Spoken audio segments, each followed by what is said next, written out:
ole voin hianin vareng te apo zarompum huapin bene na hokalpui venia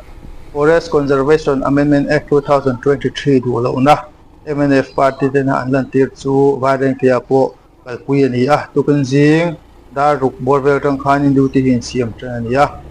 tuna hian kong tharveng auto stand ron chhom meka kong tharveng auto stand a han duty post an siama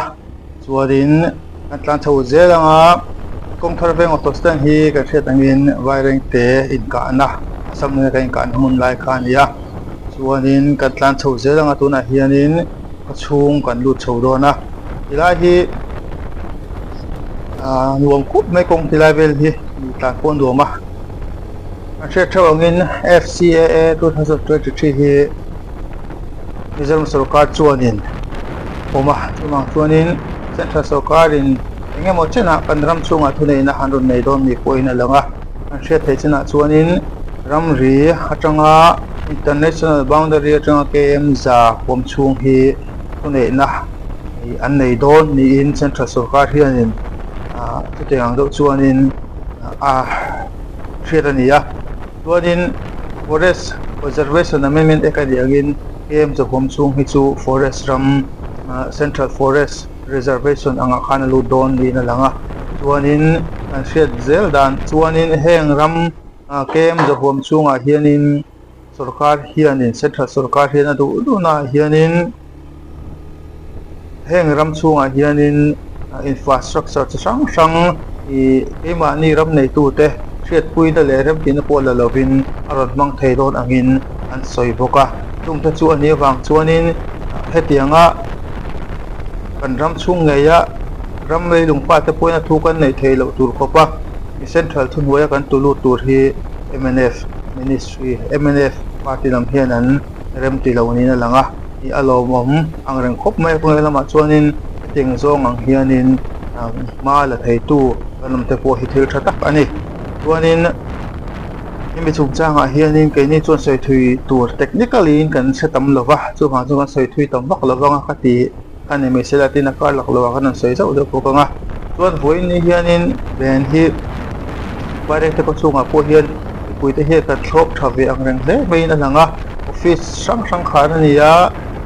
ti lai chuanin ei gate kan tiang chi te ro hi chu khar thi ani lova an ni chuan kala gate ni lo hi chu office in hong anom mang lo ni kan hria a tin hei ba ka hianin tual chunga do nei tu te po hianin do te yan khar taka ka mu thei china chuanin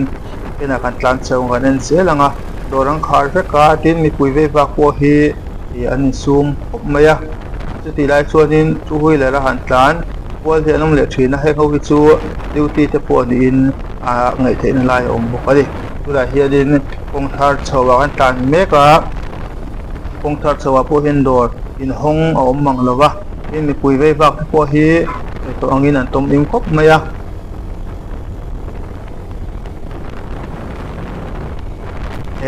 FCAA dan hi pui te hianin kan lo du lo ve le mei ni te point alang bok ani an chho zelanga kong thar tlan chhom meka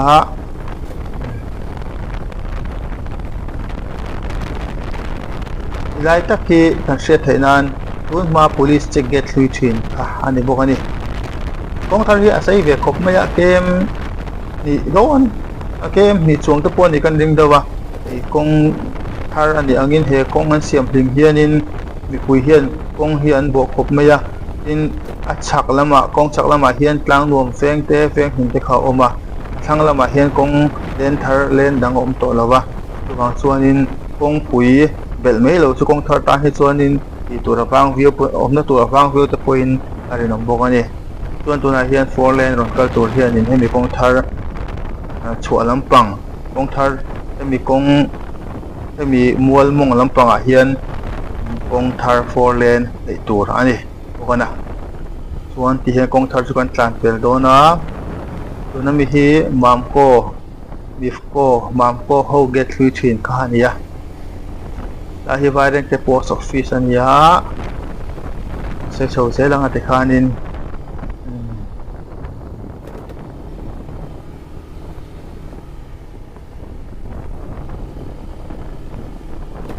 kong hi mun chen khat lai chu cheve khop me tol chung po hi ma ro chu tlang pui chuanin kong hi chu amam nuam khop mai tlan la ta ki veng lai kon kan ti thina kong thar kan pe la veng lai kan lut chho chia chuan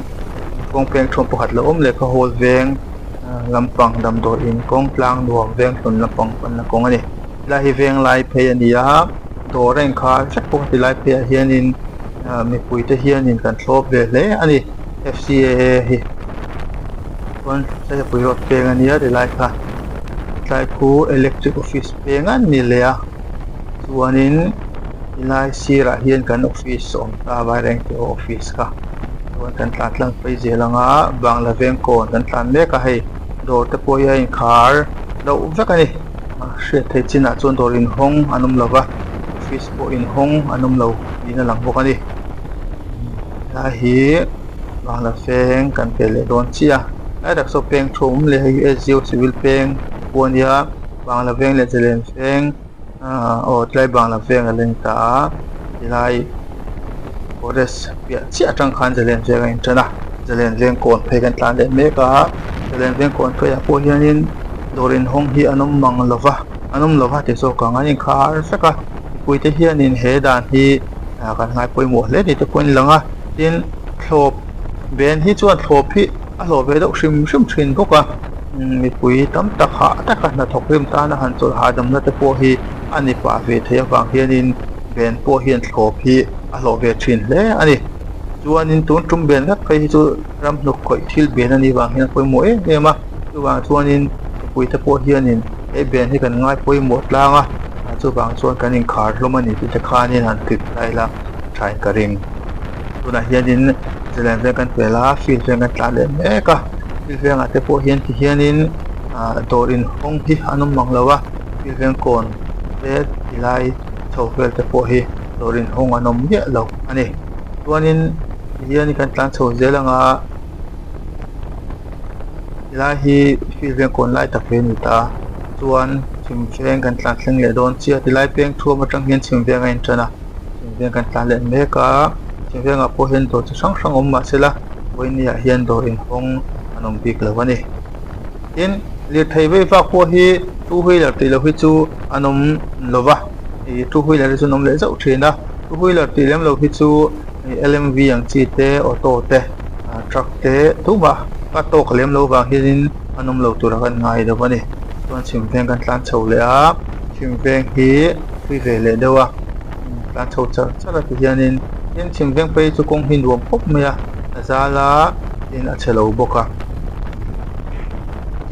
in tua chunga truck pick up te po hi voi ni hian chol ka na zong song mystery work te po hian an na hi an chol fek ani hian chim veng chu kan tal top te pa oi te lo ma kan chak tuna kong pui chak lampang ho hi CITWC punin ta tang lampang a hianin mi pui kan da om boka i chim veng top lai bor vel chu anita etarang hianin CITWC pui kan lut thalenga chak lampang hi CITWC pui ania thang lampang hi mi pui ina kan luat chen ram ka ania chuanin tilai atang che hianin chak le thlang a hianin army CITWC ko lo hi anin bengal ve thung ta ni chuan tlai army school kan ti thin khania chuanin api dawa sonin anmani training center tak tak kha chom vel thung ta army lampang CITWC ko ni nang he ya counter insurgency jungle warfare ani nang he ya an school chu tilai ding lampang apen khania chuan tilai hi main gate om boka tilai po hi office staff ho kan na kong ani chuan tilahi peng thuam 306A National Highway 306A peng lai ta khania chuan katlang zel hi 306 panga ni ta 306A hianin new vervek thlenga po new vervek chu sakor dai ti te khang download ti vel te kal na kong kha ani wareng te tang hen ti hian kal thei vek bok ani chuan tilai hian instead reng lampang te an lo duty vele boka izong kha ani e